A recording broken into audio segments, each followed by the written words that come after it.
Estaba dando una clase en la universidad sobre el movimiento de los planetas, pero de repente, una estudiante empezó a gritar que enseño mentiras vendidas por el gobierno para ocultar que la Tierra es plana. Sostener una maqueta de Júpiter pintada a mano mientras una alumna universitaria te acusa de ser un agente encubierto del gobierno no formaba parte de mi plan de carrera. Aquella tarde de martes, frente a 40 alumnos perplejos, la mecánica celeste dejó de ser una rama de la física para convertirse en una supuesta farsa militar destinada a ocultar que el planeta es una superficie plana. Miro el expediente que terminé redactando esa misma noche y todavía me cuesta asimilar la cantidad de disparates que se acumularon en tan pocos metros cuadrados. Llevo 6 años trabajando como profesor titular de física y astronomía en la Universidad Estatal, un espacio donde siempre he defendido la rigurosidad científica y la tranquilidad académica como pilares innegociables. Mi rutina habitual consiste en impartir cátedras exigentes, revisar cálculos derivados y guiar a los alumnos a través de las complejidades del movimiento de los cuerpos celestes sin sobresaltos innecesarios. Mis clases suelen ser ordenadas, estructuradas y con una dinámica predecible donde el debate siempre se mantiene dentro de los límites de la bibliografía verificada. Para mí, el aula es un entorno de trabajo formal que requiere concentración, respeto mutuo y una enorme dosis de paciencia pedagógica. Jamás había tenido la necesidad de recurrir a sanciones severas porque la mayoría de los estudiantes que eligen estas materias comprenden la seriedad del campo. Este semestre, sin embargo, la lista de inscritos en mi cátedra de mecánica orbital incluyó a Caterine, una estudiante cuya reputación en los pasillos de la facultad ya era bastante peculiar. Desde las primeras semanas acumuló ausencias injustificadas que intentaba excusar con argumentos dispersos sobre problemas de transporte o fallos en el sistema eléctrico. Cuando finalmente entregaba las asignaciones obligatorias, sus textos rozaban peligrosamente los límites del plagio con párrafos enteros copiados de blogs oscuros y sin ningún rigor técnico. En los foros virtuales de la materia solía dejar preguntas desconcertantes que poco tenían que ver con la gravitación universal y mucho con supuestas censuras globales. Aún así, preferí no darle mayor importancia y calificarla estrictamente bajo los parámetros del programa para evitar distracciones en el grupo. Mi filosofía siempre ha sido la de no alimentar conflictos innecesarios mientras las faltas no interfieran de manera directa con el desarrollo del curso. Pensé que su bajo rendimiento académico y sus notas deficientes en los cuestionarios preliminares serían suficientes para que corrigiera el rumbo por su propia cuenta. En la docencia universitaria uno aprende a convivir con perfiles de todo tipo sin necesidad de tomarse los desatinos de manera personal. Caterine parecía moverse en un mundo paralelo donde las fórmulas matemáticas eran opiniones negociables y las fechas límite meras sugerencias burocráticas. A pesar de sus constantes desplantes y su evidente falta de preparación, mantuve mi trato con ella dentro de la más estricta cortesía institucional. Todo cambió de forma abrupta durante una sesión práctica que tenía programada a mitad del periodo lectivo para explicar la traslación planetaria. Había llevado al aula magna un conjunto de maquetas a escala del sistema solar, diseñadas con precisión milimétrica para ilustrar las órbitas elípticas y la inclinación de los ejes. El grupo se encontraba en silencio, tomando apuntes y siguiendo las demostraciones matemáticas que iba proyectando en la pizarra central. Era una de esas clases complejas donde cada variable calculada requiere la atención total de los asistentes para no perder el hilo de la deducción. Me disponía a explicar la segunda ley de Kepler cuando un ruido seco interrumpió la explicación desde la tercera fila. Caterine se puso de pie de golpe, empujando su pupitre con tanta fuerza que los cuadernos de su compañero de al lado cayeron al suelo. Con los ojos muy abiertos y un tono de voz estridente, empezó a gritar que todo lo que yo estaba enseñando era una sarta de mentiras fabricadas por agencias gubernamentales. Aseguró a voz en cuello que los planetas que sostenía en mis manos no eran más que representaciones de drones militares diseñados para vigilar a la población y ocultar la verdadera forma plana de la Tierra. Señaló la pizarra como si estuviera desenmascarando un crimen de escala planetaria, mientras 40 estudiantes giraban la cabeza sin entender si se trataba de una broma de mal gusto. La atmósfera académica se disolvió en cuestión de segundos, reemplazada por un silencio denso y profundamente incómodo. La interrupción no fue un simple arrebato momentáneo, sino un discurso estructurado a partir de lo que ella denominó revelaciones definitivas encontradas en Internet. Afirmó que había pasado semanas investigando canales clandestinos donde supuestos expertos demostraban que la gravedad es una ilusión creada para adoctrinar a las masas. Mirando fijamente a sus compañeros, les exigió que dejaran de tomar notas y que se sumaran a una petición inmediata para revocar mi titularidad docente por promover propaganda estatal. Sus palabras sonaban con una seguridad tan absoluta como carente de cualquier lógica elemental o fundamento verificable. Algunos alumnos intercambiaban miradas de asombro mientras otros intentaban disimular la risa ante la gravedad con la que exponía semejante delirio. En lugar de perder la compostura o responder a sus provocaciones con gritos, opté por permanecer en silencio detrás del estrado evaluando la situación. Sabía que enredarme en una discusión improvisada sobre conspiraciones globales frente a todo el grupo solo legitimaría un espectáculo absurdo. Cuando un docente se rebaja a debatir premisas irracionales en pleno horario de clase, el único resultado es la pérdida de autoridad y el desperdicio del tiempo formativo de los demás. Caterine interpretó mi silencio como una señal de acorralamiento y decidió dar un paso más en su despliegue histriónico. Avanzó por el pasillo central con ademanes teatrales, decidida a tomar el control absoluto del espacio pedagógico. Al llegar al frente del aula, extendió el brazo con la intención de arrebatarme la maqueta del sistema solar que descansaba sobre la mesa de demostración. Su objetivo declarado era desarmarla frente a todos para demostrar que los modelos esféricos eran un engaño visual sin sustento material ni curvatura comprobable. El material didáctico había sido adquirido con fondos departamentales y requería un manejo sumamente cuidadoso debido a sus piezas de precisión.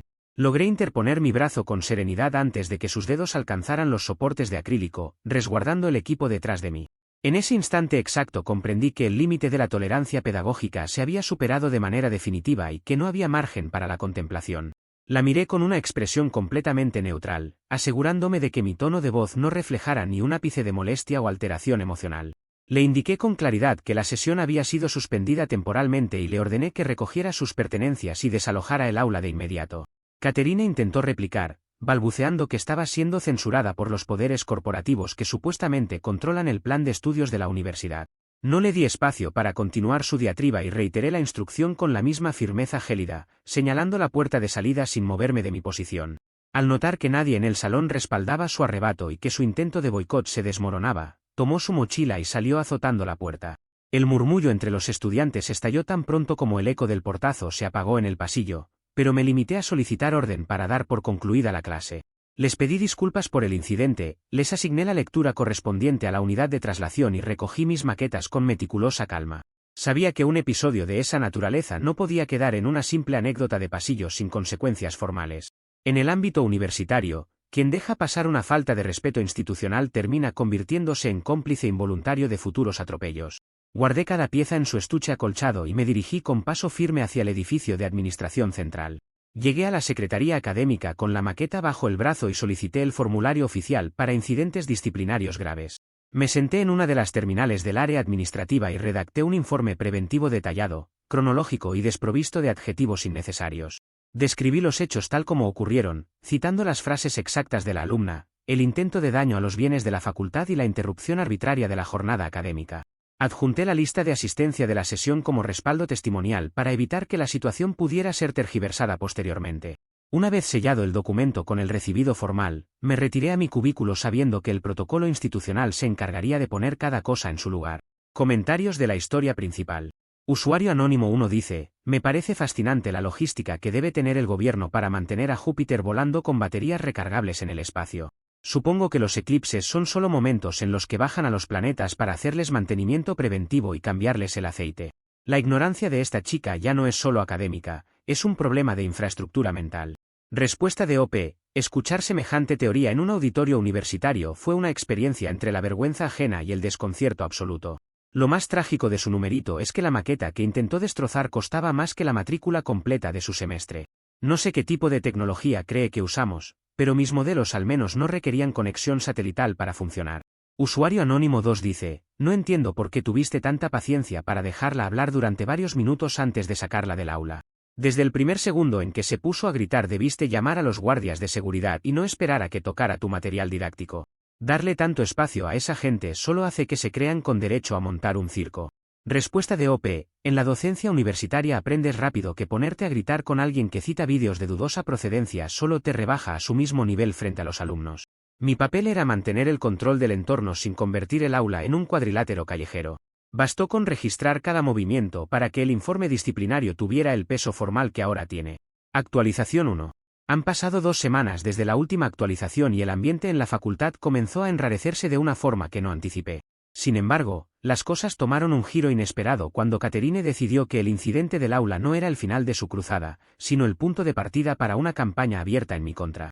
Una mañana de jueves, al cruzar el patio central hacia el edificio de ciencias, me encontré con un pequeño grupo de personas apostadas cerca de las escaleras principales. Llevaban pancartas de cartón mal cortadas donde se leían consignas acusándome de censura ideológica, autoritarismo pedagógico y fraude educativo por ocultar conocimientos alternativos. Caterine encabezaba la concentración con un megáfono portátil, repartiendo fotocopias con textos ilegibles a cualquiera que pasara cerca.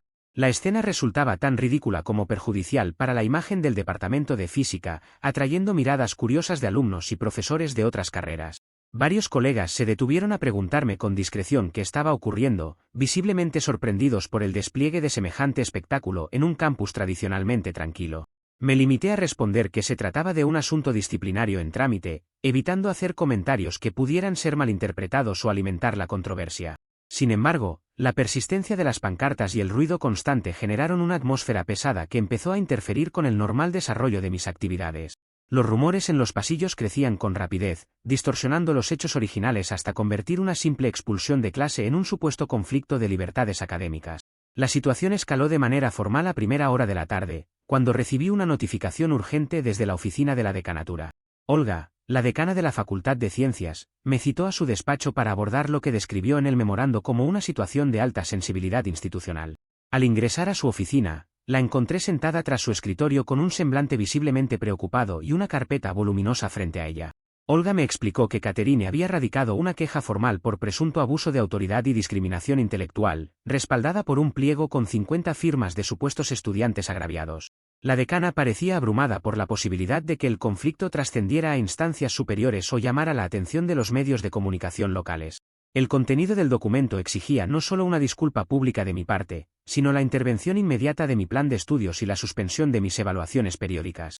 Ante la gravedad de las acusaciones contenidas en el pliego, Olga me notificó que el reglamento obligaba a activar una auditoría preventiva sobre mi desempeño docente y el contenido de mis materias.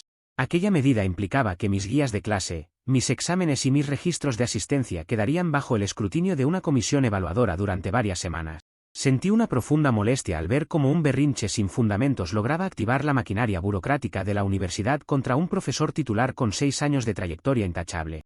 A pesar de la incomodidad, mantuve la compostura y escuché las directrices de la decana sin interrumpir su explicación. En lugar de quejarme por la auditoría o intentar convencer a Olga mediante discursos emocionales, opté por aplicar una estrategia puramente analítica. Le agradecí la información con tono profesional y le solicité formalmente una copia certificada del pliego acusatorio, incluyendo el listado completo de las 50 firmas presentadas por Catherine. La decana accedió sin inconvenientes, visiblemente aliviada de que no hubiera generado un altercado en su despacho ni cuestionado su autoridad directiva.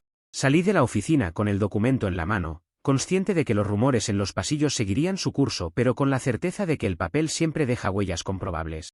Me encerré en mi cubículo, encendí el ordenador institucional y me preparé para revisar minuciosamente cada uno de los nombres consignados en la queja.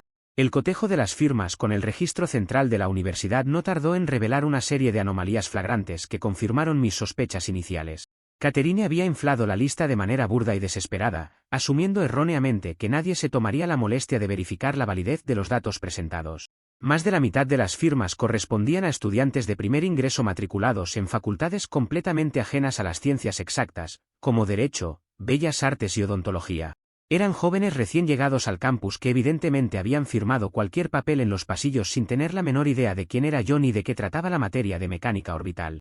La supuesta masa de estudiantes agraviados por mi cátedra se reducía, en la práctica, a un grupo de incautos recolectados al azar entre clases. La inconsistencia más evidente apareció al revisar la matrícula de uno de los supuestos firmantes que figuraba como testigo presencial del incidente en el aula magna. El sistema central indicaba que dicho estudiante se encontraba cursando un programa de intercambio académico en una universidad extranjera desde hacía 6 meses. Era materialmente imposible que esa persona hubiera presenciado la clase o firmado el documento físico presentado por Catherine ante la decanatura. Cada página del pliego estaba repleta de errores de digitación, números de identificación duplicados y nombres de alumnos que ni siquiera tenían su matrícula activa en el periodo en curso. Aquella recolección de firmas no era una manifestación legítima de inconformidad estudiantil, sino un intento torpe de fraude administrativo para presionarme. Cualquier persona en mi posición habría tenido la tentación de correr de inmediato al despacho de Olga para arrojarle las pruebas en la cara y desestimar la queja en el acto. Sin embargo, mi experiencia en procesos institucionales me decía que una reacción apresurada solo le daría a Catherine la oportunidad de justificarse alegando errores involuntarios de recolección. Si exponía el fraude antes de tiempo, ella simplemente habría buscado nuevas firmas o habría modificado su relato para victimizarse ante la comisión evaluadora. El estratega silencioso sabe que las pruebas contundentes se guardan hasta el momento procesal oportuno, cuando la otra parte ya no tiene margen de maniobra para corregir sus propias trampas. Decidí guardar silencio absoluto y dejar que el proceso siguiera su curso aparente sin dar señales de haber descubierto el engaño.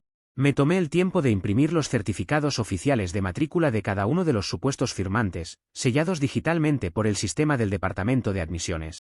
Armé un expediente paralelo y confidencial en el que anexé las copias de las firmas falsificadas junto con los registros detallados de las ausencias y las entregas plagiadas de Catherine. También incluí su último examen parcial, el cual había reprobado con la calificación mínima debido a su incapacidad para resolver problemas básicos de trigonometría y cinemática. Todo quedó perfectamente foliado, organizado por fechas y almacenado bajo llave en el archivero de mi oficina privada. Cada documento aportaba una pieza sólida que demostraba no solo su nulo rendimiento académico, sino su intención deliberada de manipular los canales institucionales. Mientras tanto, la auditoría sobre mi plan de estudios comenzó formalmente con la solicitud de mis carpetas pedagógicas y los respaldos de mis evaluaciones semestrales. Entregué todo el material requerido en un plazo menor a 24 horas, demostrando una transparencia absoluta que contrastaba con el desorden de las acusaciones presentadas en mi contra. Los miembros del comité auditor revisaron mis programas de estudio con detenimiento, encontrando únicamente el rigor y la estructura que siempre han caracterizado mis cátedras. A pesar de que la presión social en los pasillos continuaba debido a los carteles de Catherine, mantuve mi rutina de clases con total normalidad y sin hacer una sola alusión al tema frente a mis alumnos. La calma aparente era mi mejor herramienta mientras esperaba que los tiempos burocráticos se alinearan a mi favor. Catherine, por su parte, parecía interpretar mi falta de reacción pública como una victoria temprana frente a las autoridades de la facultad. La vi en un par de ocasiones pasearse por los pasillos con una actitud altiva, convencida de que su pliego de firmas me había puesto contra las cuerdas ante la decanatura. Se dedicó a pregonar entre los estudiantes más jóvenes que muy pronto la cátedra de física sufriría una transformación radical hacia modelos de pensamiento no convencionales. Dejé que continuara alimentando su propia ilusión de triunfo sin interferir en lo más mínimo con sus declaraciones públicas. Cuanto más hablara y más segura se sintiera de su posición, más profunda y definitiva sería la caída cuando los documentos oficiales salieran a la luz. La semana concluyó con la entrega formal de mis descargos preliminares ante la Secretaría Académica, limitándome a ratificar los hechos descritos en mi informe inicial. No mencioné las firmas falsas ni los errores en el pliego de Catherine, reservando esa información exclusivamente para la instancia disciplinaria definitiva. Sabía que la auditoría tomaría algunas semanas más y que la contraparte no tardaría en cometer un nuevo error impulsada por su propia impaciencia. La trampa estaba lista y el expediente crecía de forma silenciosa e inexpugnable en el interior de mi despacho. Lo que Catherine no sospechaba era que cada paso que daba para perjudicarme solo estaba consolidando las bases de su propia ruina administrativa. Comentarios de la actualización 1. Usuario anónimo 1 dice: es realmente impresionante cómo esta chica pasó de no entender la órbita de los planetas a cometer falsificación documental con alumnos de primer semestre en tiempo récord. Se necesita un nivel muy especial de audacia para presentar una lista de 50 firmas creyendo que la administración de una universidad no sabe cómo usar su propia base de datos. Respuesta de OP. La falta de pericia burocrática de Catherine fue casi tan grande como sus teorías sobre el espacio. Llegó al extremo de incluir en su lista de supuestos testigos presenciales a un estudiante de odontología que lleva 6 meses de intercambio en otro país. Pensar que nadie iba a cotejar las matrículas en una institución estatal demuestra la desconexión total con la realidad en la que vive. Usuario anónimo 2 dice: sinceramente creo que te equivocaste al no presentarle las firmas falsas a la decana en ese mismo instante para cerrar el caso de golpe. Dejar que la auditoría continúe y que los rumores sigan corriendo por la facultad solo perjudica tu reputación mientras ella sigue paseándose como si tuviera la razón. Respuesta de OP. Entiendo la urgencia, pero en los procesos institucionales el que muestra sus cartas antes de tiempo solo le da margen al infractor para inventar una coartada o culpar a terceros. Si exponía el fraude en ese despacho, ella habría dicho que alguien más recolectó las firmas por error. Al guardar el cruce de datos para la audiencia definitiva, me aseguré de que no tuviera escapatoria posible. Actualización 2. Ha pasado 1 mes y medio desde la última actualización y la tensión silenciosa en el departamento terminó por estallar de la forma más predecible. No obstante, la tensión volvió a elevarse cuando Catherine comprendió que la auditoría sobre mi plan de estudios no estaba arrojando los resultados devastadores que ella había prometido a sus seguidores. Los informes preliminares del comité evaluador ratificaban la solidez técnica de mis clases y desestimaban por completo cualquier indicio de adoctrinamiento o falta de rigor. Al verse acorralada por el inminente fracaso de su reclamo y con las fechas de los exámenes finales acercándose con rapidez, su comportamiento se volvió notablemente más errático.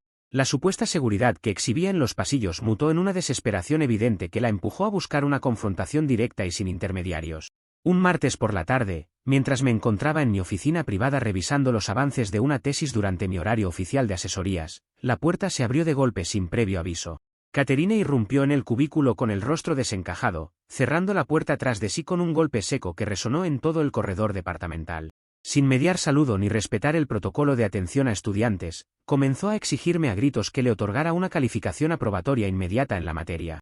Argumentó que su activismo dentro del campus y su supuesta labor de denuncia justificaban una exención académica antes de que la auditoría emitiera su dictamen final. Su tono no era el de una alumna solicitando una revisión de notas, sino el de alguien que pretendía imponer condiciones mediante la intimidación pura.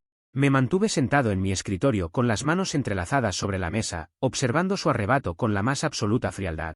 Le recordé con voz calmada que las calificaciones universitarias no eran objeto de negociación informal y que su promedio actual era el resultado exclusivo de sus exámenes reprobados y sus faltas. Aquella respuesta técnica y carente de emoción pareció enfurecerla aún más, ya que esperaba encontrarme a la defensiva o dispuesto a ceder para evitar un nuevo escándalo. Catherine empezó a levantar el tono de voz, asegurando que yo estaba confabulado con las autoridades de la facultad para destruir su futuro profesional y sabotear sus investigaciones independientes. Al notar que mis respuestas seguían siendo monosilábicas y distantes, decidió pasar de la agresión verbal al desorden material dentro del cubículo. Con un movimiento brusco del brazo, barrió la esquina de mi escritorio, arrojando al suelo una pila de libros de texto, varias carpetas con exámenes corregidos y un portalápices de cerámica que se quebró con el impacto.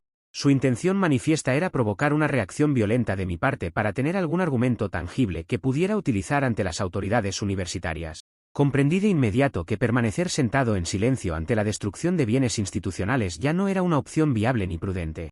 Me puse de pie con calma, manteniendo una postura firme detrás de mi escritorio, y con una voz enérgica, clara y autoritaria le ordené que desalojara mi oficina de inmediato. No hubo insultos ni agresiones físicas de mi parte, únicamente la instrucción categórica y necesaria para restablecer el orden en mi espacio de trabajo. Catherine retrocedió un paso hacia la puerta con una sonrisa casi imperceptible, sacó su teléfono del bolsillo y salió al pasillo fingiendo un ataque de pánico frente a dos alumnos que transitaban por el área. En ese momento no alcancé a dimensionar el propósito exacto de su teatro, pero la respuesta no tardó en llegar a través de los canales digitales de la universidad. Esa misma tarde, un fragmento de vídeo de apenas 10 segundos comenzó a circular masivamente en grupos estudiantiles de mensajería y redes sociales. El clip había sido grabado desde el ángulo de la puerta y mostraba únicamente el momento exacto en que yo me ponía de pie y le ordenaba salir con voz fuerte y severa. Todo el contexto previo, los gritos de Catherine, sus exigencias absurdas y los libros arrojados por el suelo habían sido meticulosamente eliminados de la edición. El vídeo descontextualizado generó una ola inmediata de indignación superficial entre aquellos que desconocían los antecedentes del conflicto y la trayectoria de la alumna. Varios colectivos estudiantiles comenzaron a compartir la grabación exigiendo medidas drásticas contra lo que calificaban en redes como un acto intolerable de violencia docente. La presión digital creció con tal rapidez que para la mañana siguiente la situación se había convertido en el tema central de discusión en toda la facultad. Colegas que antes me saludaban con normalidad evitaban cruzar miradas conmigo en la sala de profesores, temiendo verse involucrados en la tormenta mediática que se estaba gestando. La imagen de profesional riguroso que había construido a lo largo de 6 años de docencia parecía tambalearse por un vídeo recortado de 10 segundos. Antes del mediodía recibí una nueva notificación para presentarme con carácter urgente en el despacho principal de la decanatura. Al entrar, encontré a Olga acompañada por Oliver, el delegado estudiantil de la facultad y presidente del comité de representantes de carrera. Olga lucía visiblemente sobrepasada por el revuelo digital y me comunicó sin rodeos que la situación había superado los márgenes del manejo departamental ordinario. Me informó que, ante la gravedad aparente de las imágenes difundidas, la facultad se veía en la obligación de apartarme temporalmente de mis funciones docentes frente a grupo. Oliver intervino para señalar que un tribunal de honor evaluaría la presunta agresión para garantizar la transparencia del proceso y calmar las aguas entre el estudiantado. La suspensión cautelar representaba un golpe durísimo a mi reputación académica y un precedente sumamente incómodo para cualquier docente de la institución. Sin embargo, mientras Olga redactaba la resolución provisional y Oliver tomaba notas con expresión severa, recordé un detalle técnico fundamental que Catherine había pasado por alto en su apresurada emboscada. Mi cubículo, al igual que los de otros docentes del área de astronomía, cuenta con un sistema de monitoreo institucional instalado desde hace 3 años para custodiar los telescopios y lentes ópticos de alta gama que resguardamos en las oficinas. Aquella cámara de seguridad de ángulo amplio se encuentra empotrada en la esquina superior del techo, grabando audio y vídeo de alta definición las 24 horas del día con respaldo directo en el servidor central de la universidad. En lugar de desesperarme, publicar aclaraciones apresuradas en redes sociales o quejarme amargamente por la suspensión temporal, acepté la notificación con la misma frialdad metodológica de siempre. Firmé el documento de recibido, le aseguré a Olga que colaboraría plenamente con el tribunal presidido por Oliver y me retiré de la decanatura con total tranquilidad. Sabía que cualquier intento de defenderme públicamente en Internet solo generaría un debate estéril donde las emociones siempre pesan más que los argumentos racionales. El estratega no desgasta su energía en batallas de opinión cuando tiene a su disposición los registros formales que desmantelan la mentira de raíz. Mi siguiente parada no fue la sala de profesores, sino la oficina del Departamento de Seguridad Patrimonial de la universidad. Me reuní con el jefe de seguridad institucional y presenté una solicitud formal por escrito para requerir la custodia y copia certificada de la grabación completa de mi cubículo correspondiente a la tarde del incidente. El funcionario procesó el requerimiento bajo los protocolos de resguardo judicial, extrayendo el archivo original sin cortes, con código de tiempo inalterable y con la captura íntegra del audio ambiental. En la grabación se apreciaba con absoluta nitidez cómo Catherine entraba sin tocar, arrojaba los libros al suelo con deliberada intención de provocarme y sostenía su teléfono de manera oculta para registrar únicamente mi reacción final. Con el archivo digital debidamente sellado y certificado en mi poder, tuve la certeza de que el montaje de la alumna tenía los días contados. Durante las semanas siguientes me mantuve completamente al margen de la vida universitaria, acatando la suspensión preventiva sin emitir una sola declaración pública ni contestar los mensajes provocadores que algunos desconocidos dejaban en mis perfiles profesionales. Catherine aprovechó mi ausencia en las aulas para presentarse en asambleas estudiantiles como una víctima del sistema educativo tradicional que había logrado doblegar a un profesor titular. Varios allegados me comentaron que se paseaba por los jardines del campus con ademanes de triunfo, celebrando lo que consideraba la antesala de mi destitución definitiva. Dejé que su exceso de confianza creciera sin obstáculos, consciente de que cuanto más alto creyera estar, más estrepitoso sería el choque contra la evidencia irrefutable que aguardaba en mi portafolios. Aproveché el periodo de suspensión para consolidar el expediente definitivo que presentaría ante el Tribunal de Honor cuando fuera convocado formalmente. Uní el informe pericial del vídeo de seguridad, el cruce de datos de las 50 firmas falsificadas y el registro histórico del rendimiento académico de la alumna en un solo cuerpo probatorio. Cada documento estaba respaldado por sellos institucionales, fechas precisas y testimonios firmados que no dejaban espacio para interpretaciones subjetivas ni excusas de procedimiento. Catherine había apostado todo a un vídeo manipulado de 10 segundos sin sospechar que ella misma había quedado registrada cometiendo una falta grave contra el patrimonio y la integridad del cuerpo docente. Solo restaba esperar a que el tribunal fijara la fecha de la audiencia para cerrar este capítulo de manera concluyente. Comentarios de la actualización 2. Usuario anónimo 1 dice, no hay que ser un experto en edición para darse cuenta de que ese vídeo de 10 segundos era una trampa mal armada. El corte abrupto del sonido al principio y el encuadre cerrado apuntando solo a tu escritorio gritaban a kilómetros que la tipa había ocultado todo lo que pasó antes de que te pusieras de pie. Respuesta de OP. La pericia de Catherine para montar trampas es tan deficiente como sus conocimientos de física elemental. Lo más cómico del asunto es que en su propio vídeo editado se alcanzaba a ver en el fondo del encuadre el lente de la cámara de seguridad del techo que la estaba grabando a ella en alta definición. Ni siquiera se tomó la molestia de revisar el entorno antes de fabricar su supuesta prueba. Usuario anónimo 2 dice, es una vergüenza absoluta que la decana Olga y la facultad te hayan suspendido de inmediato solo por la presión de un clip recortado en redes sociales. Deberían haber respaldado a su profesor titular en lugar de ceder ante el escándalo de unos cuantos estudiantes que ni siquiera saben cómo funciona un proceso disciplinario. Respuesta de OP. Entiendo la molestia, pero la suspensión preventiva es un procedimiento burocrático estándar que la universidad debía aplicar para evitar acusaciones de encubrimiento. Lejos de perjudicarme a largo plazo, esa medida hizo que Catherine se confiara por completo y creyera que ya había ganado el caso. Al no sentirse amenazada, no intentó borrar sus rastros ni preparar una defensa sólida para lo que venía. Actualización 3. Han pasado 3 meses desde la última actualización y el momento de la resolución formal finalmente tuvo lugar en la sala de consejos de la universidad. Finalmente, el día decisivo llegó cuando se abrieron las puertas del recinto para dar inicio a la audiencia disciplinaria extraordinaria convocada por el Comité de Honor. El tribunal estaba presidido por la decana Olga, flanqueada por Oliver en representación del cuerpo estudiantil y 3 miembros permanentes de la Comisión de Ética Académica. El ambiente en la sala era solemne, con un estrado formal y una mesa para cada una de las partes involucradas en el litigio. Catherine llegó acompañada por un par de allegados, luciendo una actitud abiertamente triunfal y portando una tableta digital donde tenía cargado su vídeo recortado. La decana Olga abrió la sesión recordando los antecedentes del caso y le concedió la palabra a Catherine para que expusiera los fundamentos de su acusación contra mi conducta profesional. La alumna se puso de pie con ademanes ensayados, proyectó en la pantalla central el clip viral de 10 segundos y comenzó una intervención cargada de dramatismo superficial. Con lágrimas fingidas y una voz entrecortada, Alegó que mi reacción en el cubículo había sido un ataque directo contra su derecho a ejercer una educación alternativa y crítica. Afirmó que mi cátedra representaba un modelo autoritario incompatible con la libertad de cátedra y exigió ante los presentes mi destitución inmediata y la anulación de todas sus notas reprobatorias. Su discurso parecía sacado de un guión melodramático diseñado exclusivamente para conmover al representante estudiantil y presionar a las autoridades. Los miembros del comité de honor observaron la proyección con rostros serios mientras Oliver tomaba notas detalladas en su libreta, visiblemente incómodo ante la teatralidad del relato. Cuando Catherine concluyó su alegato con un suspiro exagerado, la decana me otorgó el uso de la palabra para presentar mis descargos correspondientes. Me puse de pie con total tranquilidad, ajusté los documentos de mi carpeta y caminé hacia la terminal multimedia del recinto sin mostrar la menor alteración anímica. Conecté la unidad de almacenamiento sellada por el Departamento de Seguridad Patrimonial y solicité a la presidencia del tribunal que se proyectara el archivo oficial sin cortes. En la pantalla gigante apareció la grabación institucional de alta definición, mostrando el ángulo panorámico de mi cubículo con el registro de audio original perfectamente sincronizado. El silencio en la sala de consejos se volvió absoluto a medida que las imágenes avanzaban sin posibilidad de manipulación o duda alguna. Todos los presentes pudieron observar con total claridad cómo Catherine irrumpía violentamente en mi despacho, exigía una calificación aprobatoria a cambio de retirar la queja y arrojaba deliberadamente mis libros al suelo para provocarme. El vídeo mostraba de forma incontestable que mi orden de desalojo fue la respuesta necesaria, contenida y proporcional ante una agresión física contra el patrimonio universitario y mi integridad en el lugar de trabajo.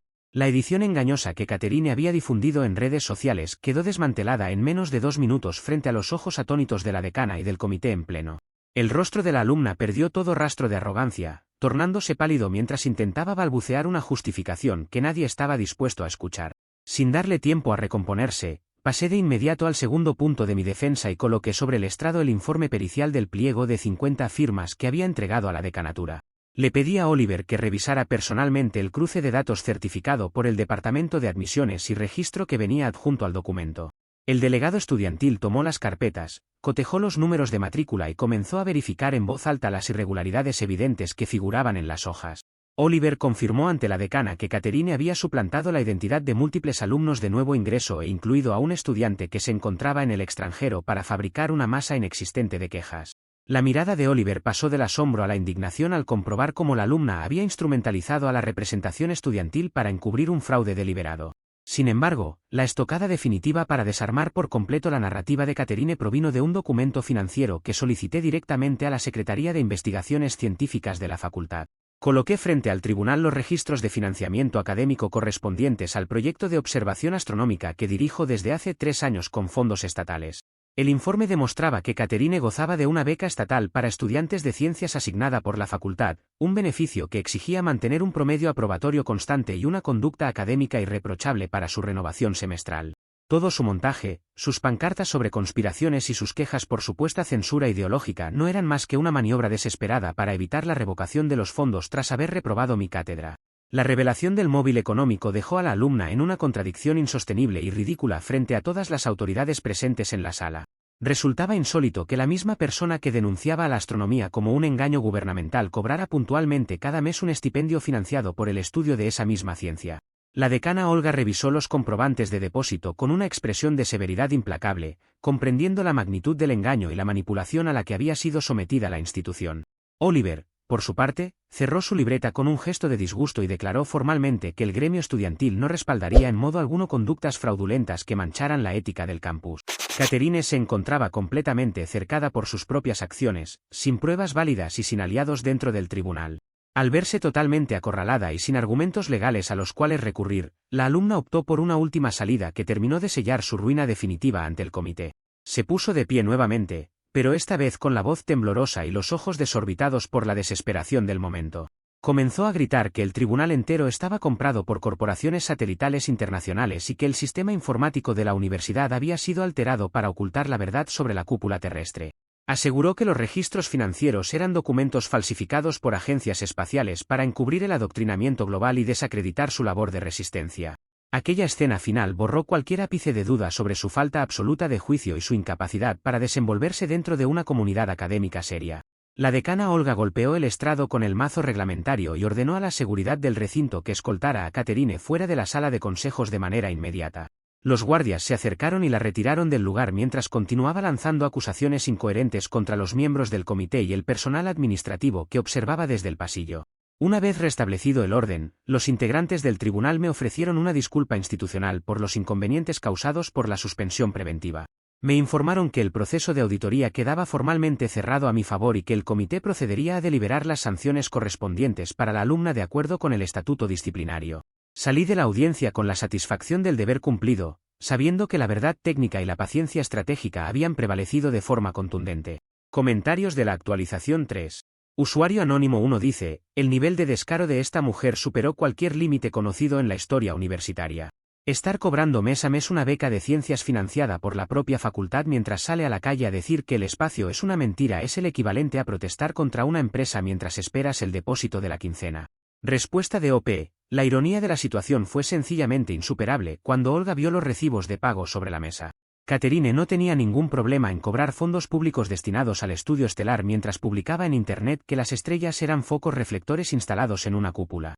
Al final, el dinero oficial no le parecía tan ficticio como las órbitas planetarias que se negaba a calcular. Usuario Anónimo 2 dice, era obvio que todo este circo iba a terminar explotándole en la cara tarde o temprano.